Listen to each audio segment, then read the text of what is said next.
putting in place.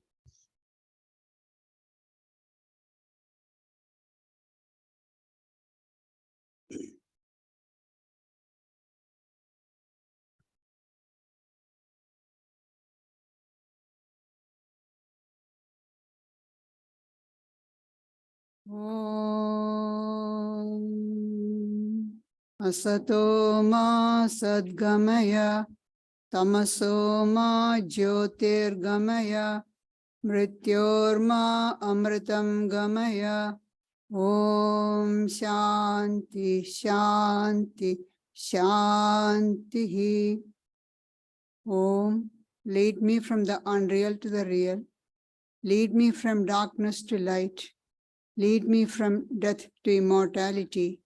Om, peace, peace, peace. Today, we will think about the practice of peacefulness. What is peace? Peace is defined as freedom from or cessation of war. Now, when we say war, war need not be between nations or communities or even families. There's an incessant war going on continuously within each one of us. The Constitution of UNESCO says, since war begins in the minds of men, it is in the minds of men that the defenses of peace must be constructed. It is the mind of human being that is creating all the war, whether it's between nations, between communities, in families, everything starts in the mind. So it's very important that if you want to practice peacefulness, cultivate peacefulness, we have to manage our mind. We want peace because we want security in our environment life, individual lives, and stability in social life. When we have security in individual life, we can pursue whatever higher ideals we have got. When there is stability in society, we get opportunity for self-development. So we want both security in individual life and stability in social life. And only with these two factors, security in individual life and stability in social life, we can hope for any peace. Everyone is seeking peace. I don't think anybody will ever say, no, I don't want peace. Just like everybody wants happiness. But there can be no happiness without peace. Shri Krishna poses the challenge. Ashantasya kuta sukham. The person without peace, how can he or she have happiness?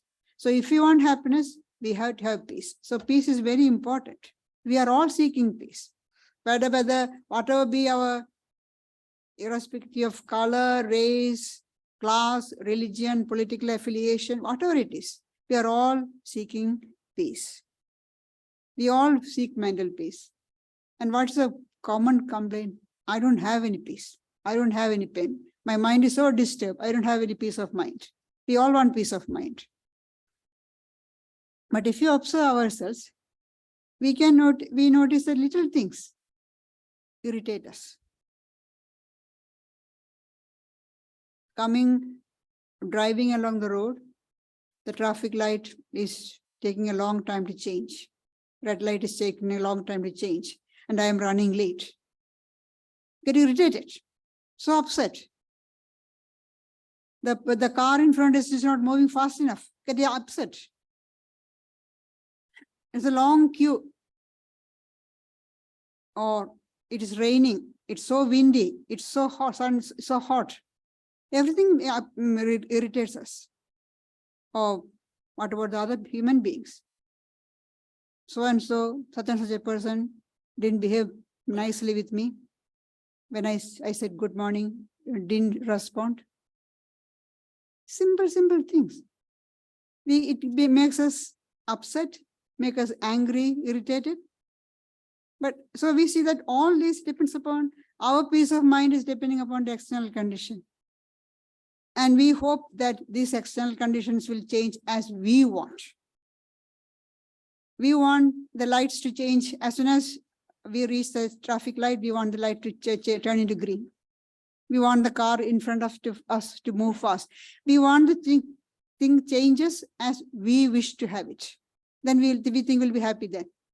But it doesn't happen. Things don't change as we want. And by looking at these external things for our mental peace, we are looking in the wrong direction. We are actually going away from where peace is. Where is peace? Is within us. And we are looking for peace in external things. So we are looking away from where peace really exists.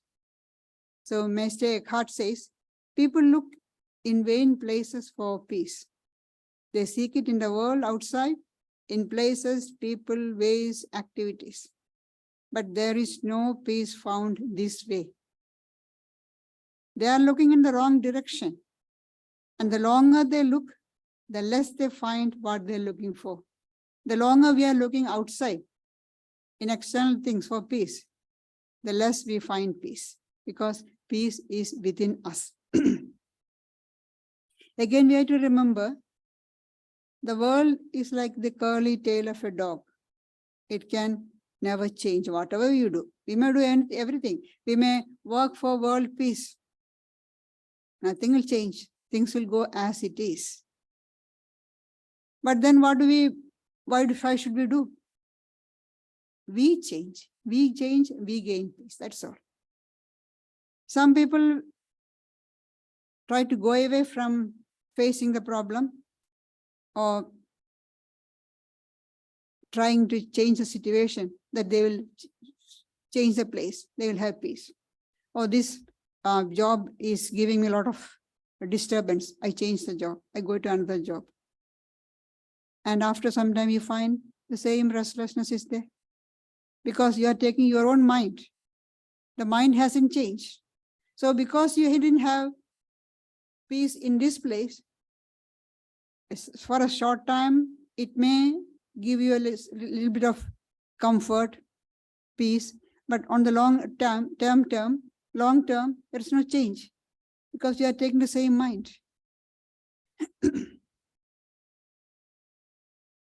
So they can't really hope for peace. So what's the solution then?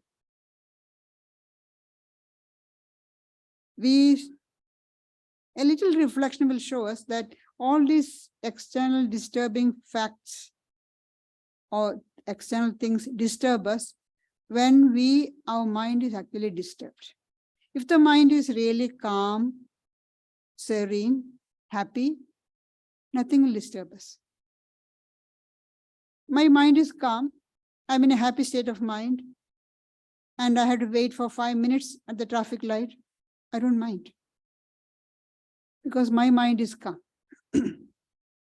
Somebody said some behave rudely. Doesn't matter. That person has got a bad morning. So what can you do? Poor and bad luck for that person. That's all. I don't get upset because that person didn't behave, because my mind is calm. If my mind is disturbed, any little thing will upset me. So Swamiji says, things are dead in themselves. Only we give them life, and then like fools, see, Swamiji is saying, calling us fools. Like fools, we turn around and are afraid of them or enjoy. Things as it is, they are dead in themselves. They don't have any. We give them value. We give them value and get upset or enjoy. So what we have within us, we see externally. If I have got happiness within me, I see the world happy. If I have got anger within me, I see the world all angry. If we have peace, we feel peacefulness outside. And without gentleness and a peaceful disposition, we cannot see that in others also. If we are gentle, if we have got peace within us, we experience peace in other people. Otherwise, we will be seeing the little bit of irritation or anger or unrest within them. So all this shows that the idea of peace for the starting point is our own mind. If you want to have peace, start with our own mind. So that's why the saying of Confucius, who says, when personal life is cultivated, the family life will be regulated. When the family is regulated, the state will be in order. When the state is in order, there will be peace throughout the world. So this step by step is going. If you want world peace, which is the starting point? Our own mind. Start with us. Cultivate our life, cultivate peace within us, then there will be peace in the world. After all, what is world? Collection of human beings, each individual. So if we have peace, there will be peace within us, peace in the family, peace in the society, there will be peace in the world. We have to cultivate it, manifest it in our daily life, in our dealing with others, with the environment, everything we have to cultivate and manifest this peace. But what usually happens is we get upset and annoyed when things don't happen as we wish. And the reason is of our attachment. If we are not attached, we won't get upset. If we are feeling that, if we have the idea that we are playing our part in this cosmic drama, then we won't get attached. Then we won't be upset if things don't happen the way we want. Because after all, I'm playing my part. The others are playing their part. It's may not be up to my liking, their roles, but it is their part they are playing.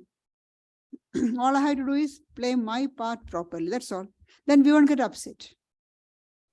And again, if we keep in mind that everything happens by the will of God, whatever happens, whether good or bad, happening by the will of God, God allowed it to happen, and it's for our good. If we can have that idea, then we will be able to have a calm mind. After all, why are we here in this world? This is a moral gymnasium to train us to become stronger, more compassionate.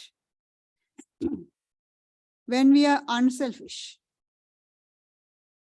every unselfish act reduces our bitterness and expands our heart to see the suffering of others. Otherwise, when we realize, if we can be a bit unselfish, we realize that there are many people who suffer more than me.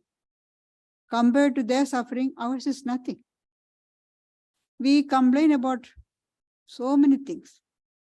Compare our situation with the situation in people in some of the other countries. Then we see that no, we are much better off. We don't have anything to complain of. So it is our selfishness which is making us complain and be feeling bitter. And the less we are perturbed by events, the calmer we will be. Again, we come back to the same idea. So if you want peace, start with us. Don't think about changing others so that we can have peace. No, we change ourselves. But we want others to change. We don't want to change ourselves. You know what Sri Ramakrishna said? Sri Ramakrishna says, do yourself what you wish others to do. I want all of you to be very gentle, courteous, loving towards me. But I'll be very rude to you. I'll be angry with you. Don't happen. That's what we want. We want others to be very nice to us, courteous, gentle. in their behavior. But we can be we don't bother whether we are similarly polite, gentle, courteous to them. And if we are rude, then we will bring in all sorts of justifications and reasons to justify why we behaved in that way. We get what we give. If we are going to give anger, hatred, and impolite behavior, you'll get that back the same way. As the story of the little boy shows, I have said this few times before here, a little boy got annoyed with his mother. And so ran out of the house, went to the back. There's a cliff overlooking the end of the property, and ran out and said, all the anger against the mother, shouted, "I hate you, I hate you." And to the surprise of the little boy, he heard another little boy on the other side saying, "I hate you, I hate you." Then this one got upset. "You are really mean, I hate you." The little boy from the other side said, "You are mean, I hate you." So got so upset, ran back to the mother and told, "There is a very mean boy on the other side of the cliff. He said that he hates me." The mother understood who the other boy is. Mother said, "For a change, why don't you go out and say, 'I love you,' and see what the boy says?" So he went out and said, "I love you," in a very meek voice, not shouting at the top, because that's not coming from the heart, just because mother said. And the other side from the boy, that boy also said, "I love you." I hope you understand who this other boy is. The echo. So we get what we give. We give hatred, we get back hatred. We give love, we get back love. It's up to us what we want. There's no point in complaining about others.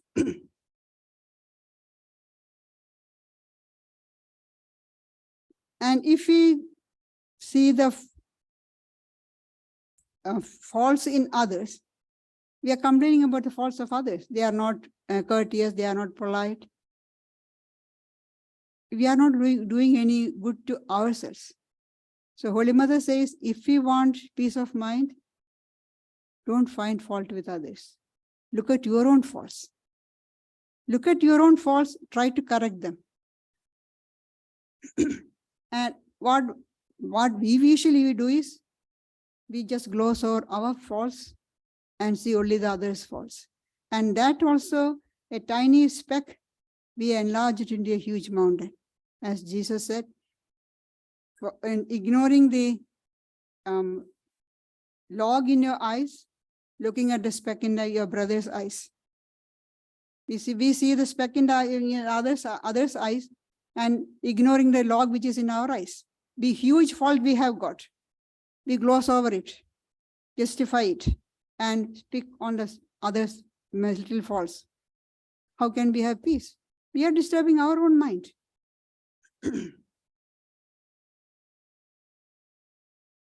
So we get from the world what we give. We give some sympathy and love, we get sympathy and love, nothing more. And another thing we have to practice is stop this inner chatter. We on and on. If you observe ourselves, we can see somebody said something to me and I go on talking about it inside me. Externally, I'm not saying anything, but go on talking within me. Why did such a person say that to me? Next time I'll say this back. So going on, inner chatter is going on and on and on. And who is going to suffer? Myself. Nobody else is suffering. That person may not even remember or realize that he or she said something to upset me. That person is going on happily and I am suffering. So we have to stop this inner chatter. We have to catch ourselves as soon as this monologue starts.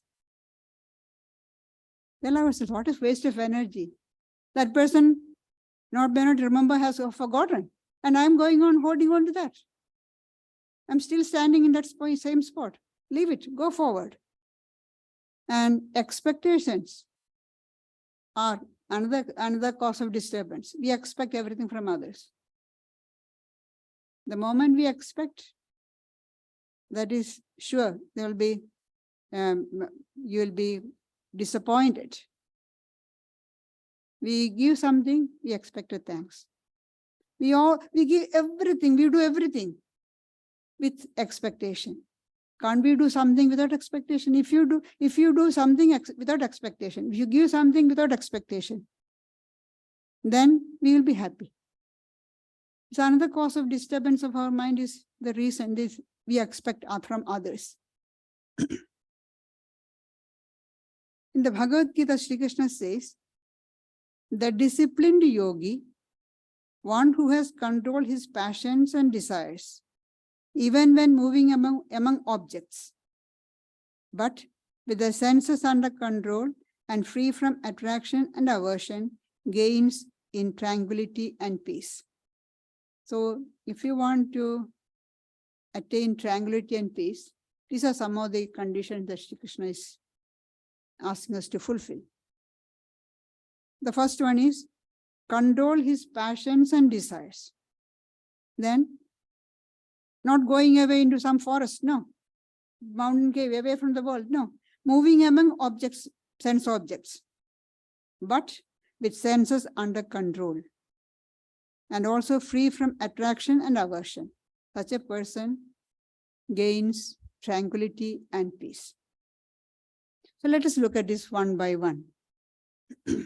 First one is who has controlled his passions and desires. You know, desires are one of the important cause of peacelessness. We want. So that desire to possess something becomes so strong. And suppose somehow we are able to fulfill that desire. Do we have peace? As soon as one desire is fulfilled, the next one has already come forward, taken its place. It was just waiting. It's a long queue of desires. The just one moves, the second one takes place forward. Almost there is no gap. So we are fulfilling one desire. I want to go on a holiday. So I'm going on a holiday. But while on the holiday, instead of enjoying, I'm thinking about the next one I'm going to do. After coming from the holiday, what am I going to do? So the next desire has already come there. You are not, instead of enjoying that, what the desire that looked for, the event that you expected. And can we then fulfill all the desires and be at peace? Desires are endless. And fulfilling desires are not the way to gain peace. As Yayati in Mahabharata story says, fulfilling desires, we can never satiate them.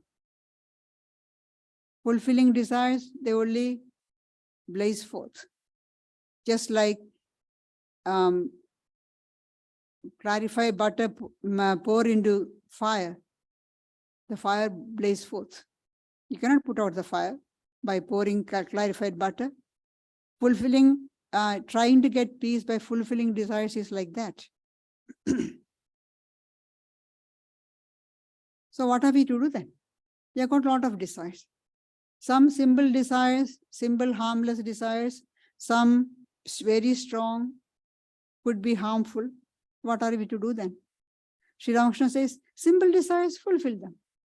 Harmless desires, simple desires, fulfill them. You fulfill them and forget it. But strong, harmful desires, they are deep-rooted. Reason out and try to escape through the clutches. And another way is, some really strong desires come, bad desires, try to bring in some good desires. Bad thoughts come, try to bring in good thoughts. and push out the bad thoughts. Just like if there is a foul air in the room, we open all the windows and doors, bring in fresh air. Similarly, bring in fresh thought, good thoughts, to push out the bad thoughts. And Holy Mother's advice is, pray to God for desirelessness. That is the first one, free from who has controlled passions and desires. Then, even when moving about among objects, but with senses under control and free from attraction and aversion, such a person gains peace. Moving among objects. Objects in themselves are neither good or bad. It is we give them a coloring, whether it is good or bad. Objects in themselves are nothing. They are just objects. They are neutral. Suppose there is a beautiful painting in the gallery. They are for sale. I see that. Oh, that's a beautiful painting. I would like to get it. The desires come in my mind. Now, all my idea is to get that picture and bring it home. Till I do that, I'll be disturbed. I won't have any peace. Another person also goes to the gallery, see the painting, beautiful painting, enjoys it. No desire to possess it. As soon as the desire came to possess, the things we will be looking at in a different way, a different color. The same painting, two people's reaction is different. So things in themselves are neutral. We give them color, depending upon our outlook. So moving among objects, all the objects are enjoyments are there, moving among them, but senses under control. When we have our five senses under our control, the objects of the sense objects can't disturb us. And also free from attraction and aversion. When we are attached to one of the sense objects, sense organ, then there is attraction, either attraction or aversion. Attraction and aversion are two sides of the same coin.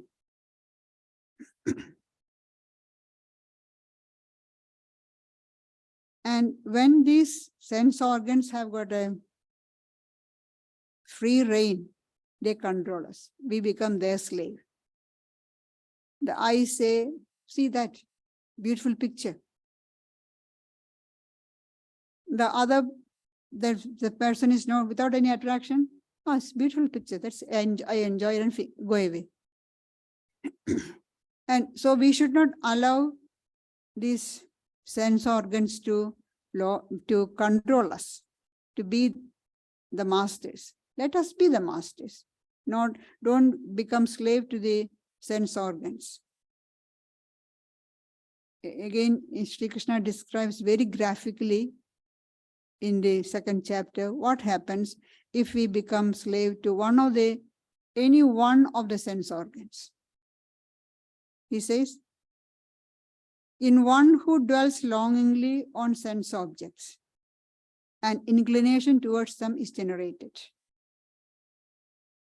You see something or hear something, any of this. So dwell on it longingly. Oh, that's nice. That's nice. Few times you think longingly, then an inclination comes towards that object. This inclination develops into desire to possess. And from desire comes anger. If that desire to possess, desire is obstructed, immediately turns to anger. Anger generates delusion. We often say anger is momentary insanity. When we are very, very angry, when you are possessed by anger, and anger has overtaken you, then you are deluded. Your memory is clouded. Delusion results in loss of memory. Loss of memory brings about destruction of discriminative intelligence, and loss of discriminative intelligence spells ruin to the person. See, step by step going down to ruin. So any one of the sense organs, if it is not under our control, this will destroy us. And Shankaracharya in the Vivek Chudamani says, Shabdadipi panjapireva panja panjattamabu sogunena baddhaha Puranga matanga padanga meena bhringanara panjapiranja anjita kim. The deer, the elephant, the moth, the fish, and the black bee. These have died being tied to one or other of the five senses, like sound, etc., through their own attachment. What then is in store for human beings who are attached to all the five? Is Shankaracharya's question. The deer, the elephant, the moth, the fish, and the black bee, the five animals or insects, I think, they have died, they meet their death because of attachment to one of the sense organs. Deer, sound. They say with melodious music, the deer gets fascinated and stands still, and the hunter catches it. Touch, elephant. When they want to catch the wild elephants, they use the female elephant, tamed female elephant. Though at the touch of the female elephant, the wild elephant stands still, or the female elephant will lead it to fall into the big pit they have dug for the elephant. So it gets into captivity because of the touch. Form, moth. Moth flies to the fire and perishes. Fish, taste. All those people who go for fishing know how the bait, you put the bait and the taste kills it.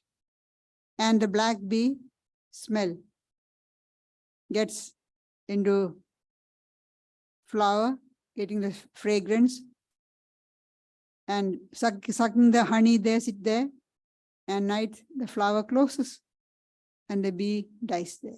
So all these insects die, insects or animals meet their death by attachment to one of the sense organs. So Shankaracharya is asking, what about human beings who are attached to all the five? So is there any hope for us? Unless we have got some control over our sense organs. See, sense impressions come in unnoticed. They creep in unnoticed. If we are not alert, we won't know when they are coming and overpowering us. So we have to be very vigilant to catch them as soon as they try to creep in at the first knock. So the imitation of Christ asks us to be alert, ask us to have alertness and awareness. We have to be alert and then aware of what is happening. Only then we know what sort of impressions are coming in and how we are responding to that. If we are not alert and aware, then they will overpower us. Then there are other means to attain peacefulness. Say, start the day with an appointment with God. But often people at work, the team, they have to meet with the supervisor or manager, and then what is the day's program is chalked out. So let's have an appointment with God in the morning, the first thing in the morning. Can be through a prayer or some great idea from some scripture or thought of some great teacher. Think of it on several times a day. And keep it in mind. Remember that with God's help, I'll be able to do everything. There will be nothing impossible for me with God's help. It's not arrogance. It's not my help. With God's help. As Sri Ramakrishna says, put the digit 1 and then add zeros, you get a big number. Without that 1, even if you put 100 zeros, it is just zeros. But with the digit, 1 0 becomes 10, 2 zeros, 100, 3 zeros, 1000, goes on. But remove that 1, zeros remain zeros. So with God, I'll be able to do anything, everything. How we will be able to meet any problem or challenge, however daunting it may be. And having the mind rest on God, the mind gets focused. The intellect becomes keener and the work becomes more efficient. People often think, oh, praying to God, meditating, all waste of time. That much time I can do something better, something useful, something productive. Simply sitting with eyes closed? No, your mind gets focused. Your intellect becomes keener and your work will be efficient. It's not a waste of time. It's a gain of time. And with the idea that whatever happens is for our good. God has planned it for our good. All the worries and problems, just put it at God's feet and be at peace. That will give us peace. There's no need for us to hold on to our problems and worries. If we can really put them all at the feet of God, because God has willed this to happen, so put it at his feet and then be at peace. Another thing, another method is, or another step is, concentrate on the solution, not on the problems. When we all have problems and difficulties in life. Everybody has to. Everybody will be facing with problems. And for each person, his or her problem is the greatest in the whole world. And others' problem seems very minor, very, very simple. But for me, my problems are very big, huge. Instead of concentrating on the problem, try to concentrate on the solution. And also, we need problems, or we may lose our direction, sense of direction. And problems will bring out the potential in us, within us. There are different ways of meeting problems. One is just avoid, run away from problems. But that's not a solution. Problems will catch up with us sooner or later, sometimes with greater force. So it's better to face them now. Sometimes we think that, oh, we run away from problems and they catch up with us when we are old. Energy is less, and physically, mentally we are weaker, then problems will catch up with us. Then it will be more difficult. So running away from problems is not a solution. That's not the way. Another one is passive resignation. What cannot be cured must be endured. So that is, well, it is better than the first one, better than running away, but that's not the real solution. That's not the right way. And then third one, the way of acceptance. Move forward and meet the problem, face the problem halfway. If we wait for the problem to come to us, it may loom large. But if we go forward and meet the problem halfway, before it becomes too big, we'll be able to face it.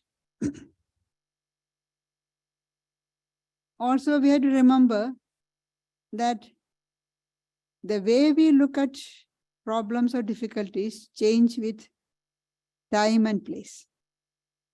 What is a big problem now, today, may not be so huge after a few weeks, few months, or even a few years. What I think it is huge challenge. I won't think I will be able to face it after a few days or few years. It was such a simple problem. I made such a big about it, deal about it. It was nothing. We think after a few years, it may seem so simple and insignificant. Again, when we change place, in problem in one place, the situation that we think it is a huge problem in one place, in another location or another situation, it's not a big problem. So things change. Not going to stay the same all the time. We just have to be a bit patient. That's why Sri Krishna says, Matra sparshasthu kaundeya shidoshna sukha dukkadaha agama payino nityam tam titikshasa bharata. Contact of the senses with their objects generates cold and heat, pleasure and pain. They come and go. You remember, they come and go. The problems don't stay there all the time. They are like water. They don't stay. Not stagnant water. They are flowing water. They come and go. Being impermanent. They don't. Nothing is permanent. These problems and difficulties are impermanent. They come and go. So why do we hold on to them and make them permanent? No, let it go. Just bear with it patiently. Bear with it patiently, and they will change. And when we have these big difficulties or problem, if we can talk to somebody, then even if the person is not able to give any solution, we hear ourselves describing our difficulties, our problem. That gives us a clue to the solution. Or if you write down your problem, what's the difficulty, your challenge, challenges that you're facing, write it down and read it afterwards. You may find it is not so difficult. So I can bear with it, or I can face it in a better way. Problem may reduce its sting, and sometimes even the solution may appear there. And another way to cultivate peace is count your blessings. We have got so much of blessing. We concentrate on our difficulties and problems. We don't concentrate on the positive things. We have got a lot of positive things. We have got a lot of blessings in our life. When we become aware of all the blessings that we have, most of people have got food on the table, a roof over the head, some clothes to cover the body. We have got freedom to move around and pursue our interests. We have got all this. When you count all these blessings, our attitude, situations change. We would be able to deal with the negative things in a more positive and constructive way. And then do your best and leave the rest to God. Whatever we are in our capacity, do your best. Sometimes people say, Sri Krishna says, you got right only to work, not to the results. So why should I do? No, you have to do your best. Do your best, maximum effort, put in maximum effort, and then leave it to God. Krishna in the Gita asks us to work without attachment to results. When we are free from attachment to the results, the desire to achieve results, and when free from anxiety and stress that come as a result of the expectation, then we can be free from egoistic arrogance. Otherwise, oh, I did such and such things. No. We can be free from egoistic arrogance and also depression and dejection. So what will be the attitude then? If success comes, well, it's God's doing.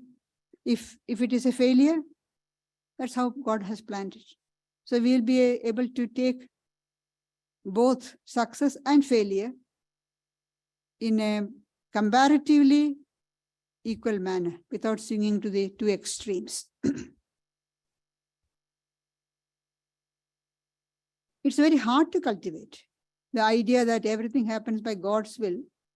Just by saying it won't happen.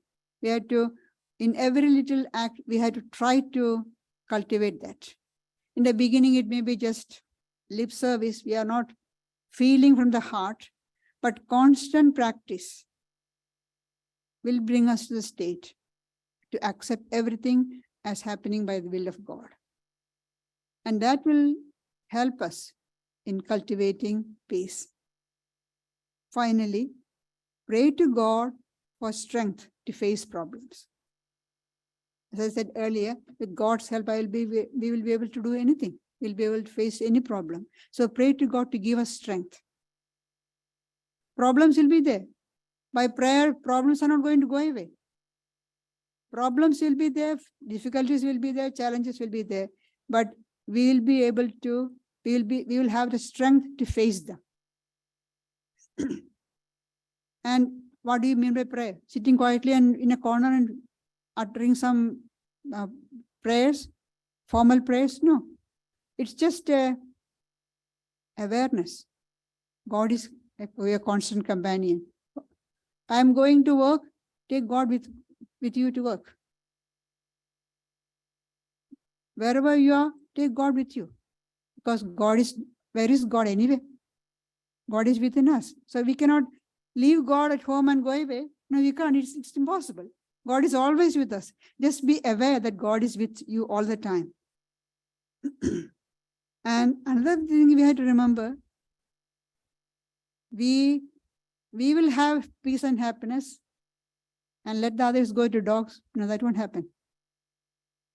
We cannot have peace and happiness in isolation. We have to pray for peace and happiness for the whole world. So every day try to pray, may the world be happy and prosperous. Loka samasta sukhino bhavantu. If we cultivate that habit, praying for the peace and happiness of everybody, we will be gaining more and more peace and happiness. Thank you.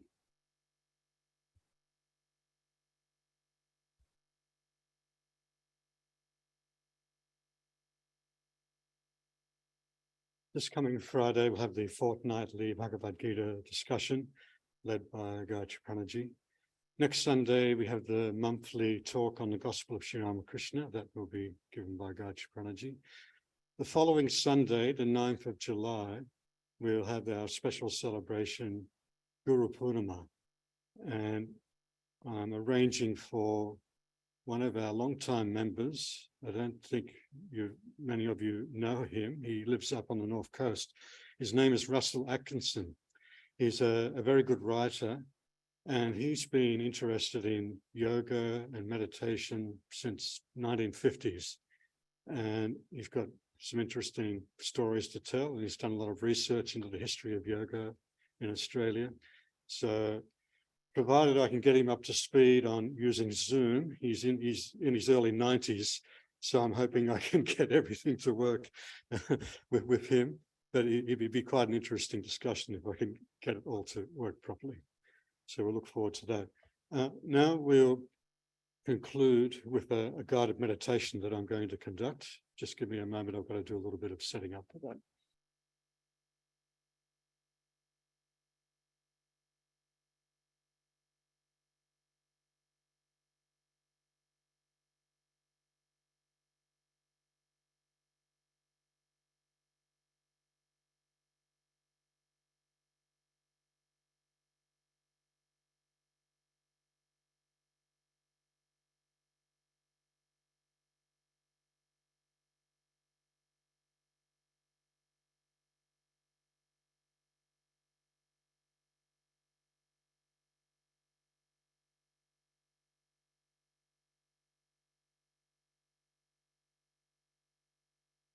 So the meditation, this meditation's inviting us to realize a simple fact of our experience, that whatever we perceive is not who we are. In this guided meditation, we are following an ancient Vedic practice of discernment, the process of Neti Neti, not this, not that.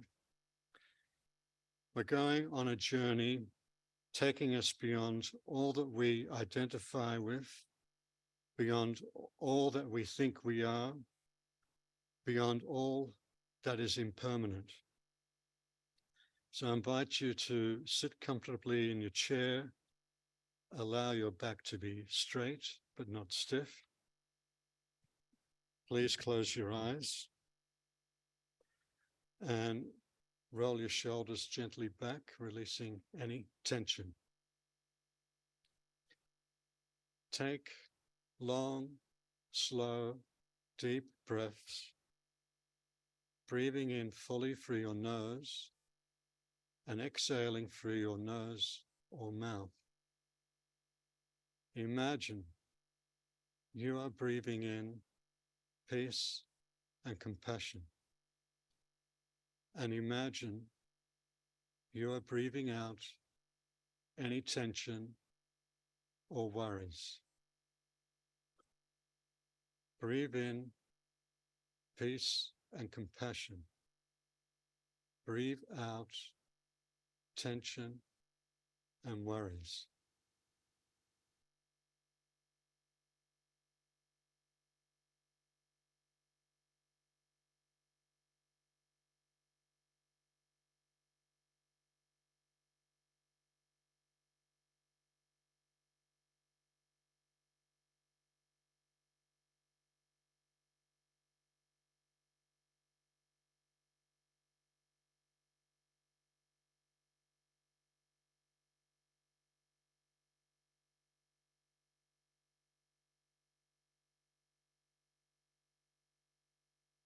On your next out breath, return to a gentle rhythm of breath.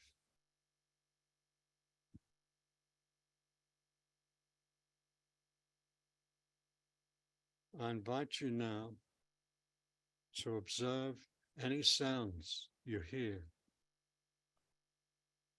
Recognize they are only objects in your awareness.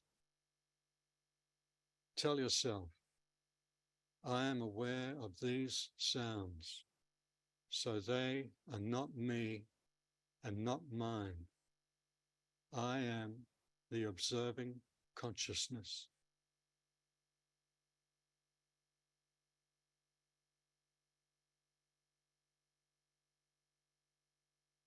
These sounds are not me.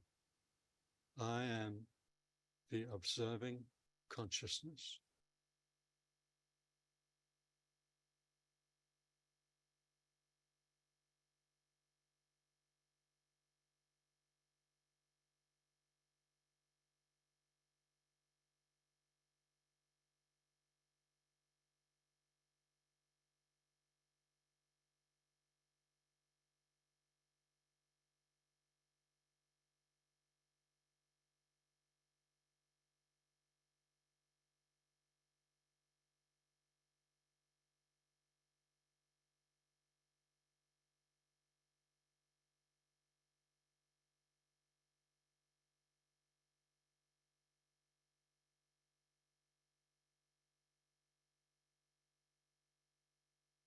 Now observe all the bodily sensations, the feeling of your body in the chair.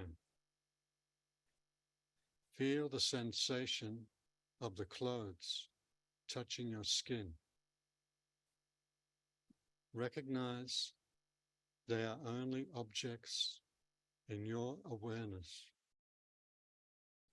Tell yourself, I am aware of these bodily sensations, so they are not me and not mine.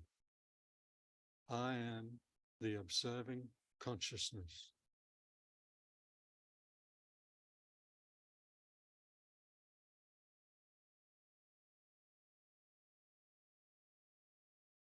These bodily sensations are not me. I am the observing consciousness.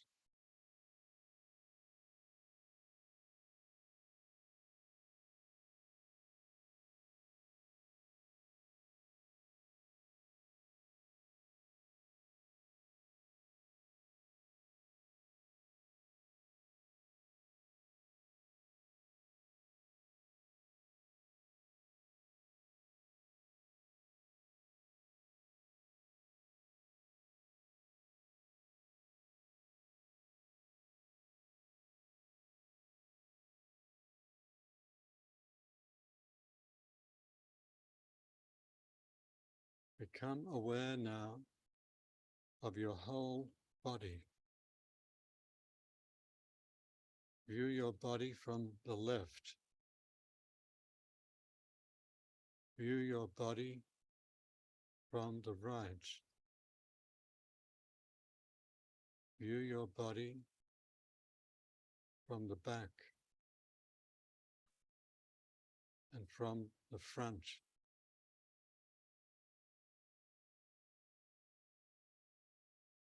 Now view your body from above.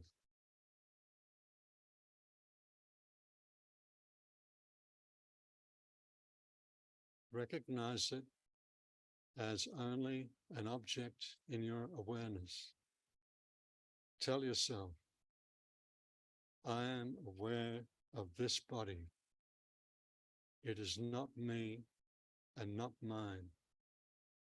I am the observing consciousness.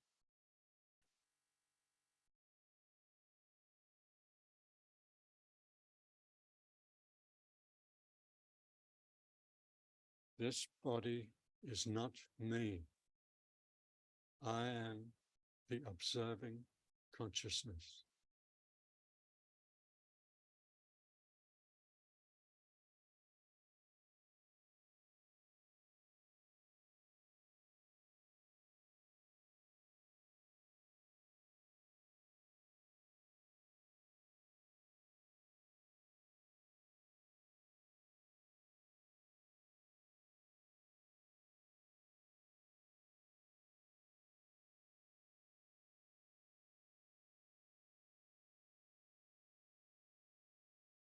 Observe your thoughts as they arise, floating like clouds on the surface of your awareness. Tell yourself, I am aware of these thoughts. They are not me and not mine. I am the observing consciousness.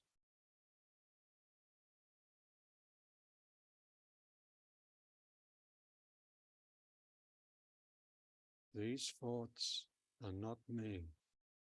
I am the observing consciousness.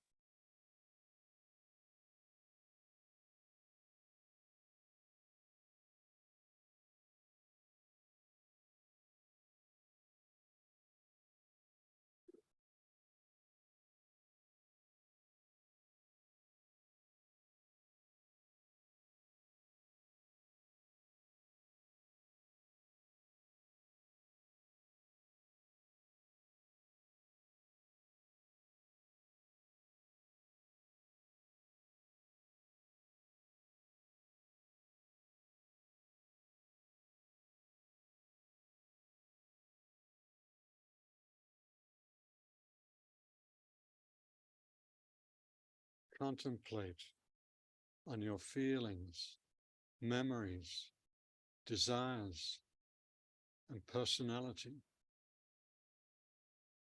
You existed before they arose, and you perceive their never-ending play, mere objects in your awareness.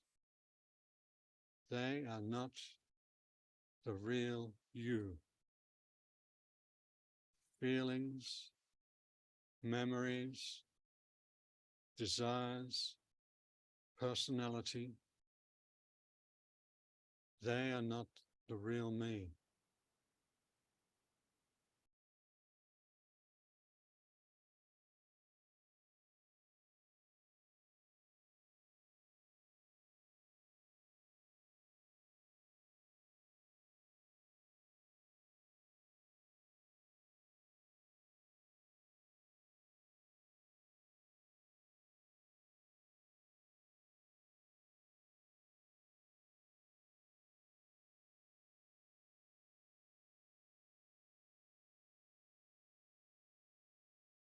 your name, the roles you perform, your position in society, in the family, in the workplace, your very identity. Contemplate how all these are not who you are. You are aware of them, you observe them, and you existed before them. My name, my roles, my position in family and workplace, my very identity. I observed them, I existed before them.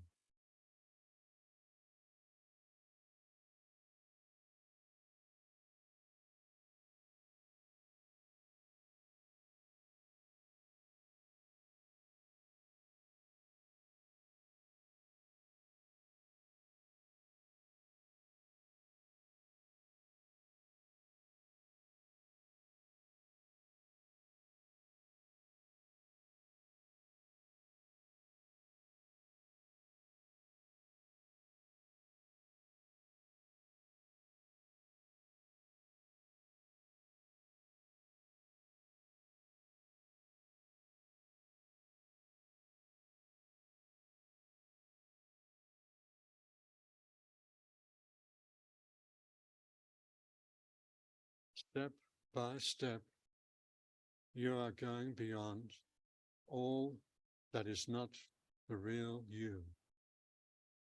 You are eternal, pure, a shining light of infinite peace. Stay in this place for some time.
Slowly bring your awareness back to your body. Feel your whole body.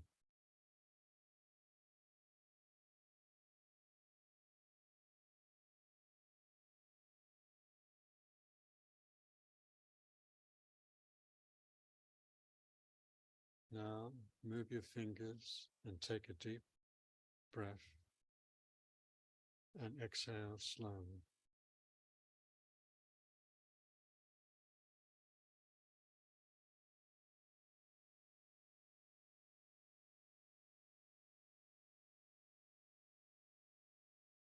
When you're ready, gradually open your eyes.